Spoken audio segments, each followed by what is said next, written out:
Artificial intelligence இப்போது லேட்டஸ்ட்டாக நம்மளுடைய ஃபில்ம் மேக்கிங்குள்ளே பயங்கரமான ஒரு கான்ட்ரிபியூஷன் வந்து ஏஐயில் இருக்குது. நிறைய இம்ப்ரூவ்மெண்ட்ஸ் நடந்துகிட்ருக்கு. அதை நீங்கள் எப்படி பார்க்குறீங்க? ரொம்ப எக்ஸைட்டிங்காக இருக்குது. ஃபார் எக்ஸாம்பிள், இப்போ நம்ம எல்லாருமே கரெக்டான ஏஐ சாஃப்ட்வேரை கண்டுபிடிச்சிட்டாக்க அதை வச்சு பிரெயின் சர்ஜரி பண்ண வைக்க முடியும். நீ அவருடைய தலையை குடஞ்சி அந்த பிரெயினில் அந்த கட்டியை வெட்டி எடுத்துட்டுன்னு நீங்கள் சொன்னாலும் நான் சொன்னாலும் அவங்க சொன்னாலும் அது பண்ணிடும்.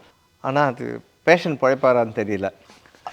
அதை சொல்கிறதுக்கு ஒரு கரெக்டான ஒரு சர்ஜன் தேவைப்படுறாரு இல்லையா? அதுபோல் ஃபில்ம் மேக்கிங்காக எத்தனை ஏஐ டூல்ஸ் வந்தாலும் அது உலகத்தில் எத்தனையோ பேர் அதை ஆக்சஸ் பண்ண முடியும் அப்படின்னாலும் ஆக்சுவலாக வேலை தெரிஞ்சவங்களால் தான் அதை பெட்டராக யூஸ் பண்ண முடியும்னு நினைக்கிறேன், சர்ஜன் மாதிரி. So AI is a tool.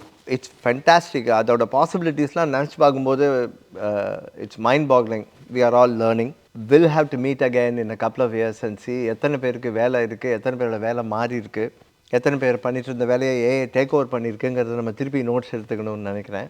உதாரணத்துக்கு டிரான்ஸ்லேட்டர் அப்படிங்கிற வேலை அடுத்த வருஷம் இருக்குமான்னு எனக்கு தெரியல. All over the world. யூஎனில் கூட ஐ திங்க் இனிமேல் 2 வேர்ல்டு லீடர்ஸ் வெவ்வேறு லாங்குவேஜில் நேரடியாக பேசுவாங்க, உடனே அவங்க காதில் டிரான்ஸ்லேஷன் நடக்கும்னு நினைக்கிறேன் ஏஐ மூலமாக.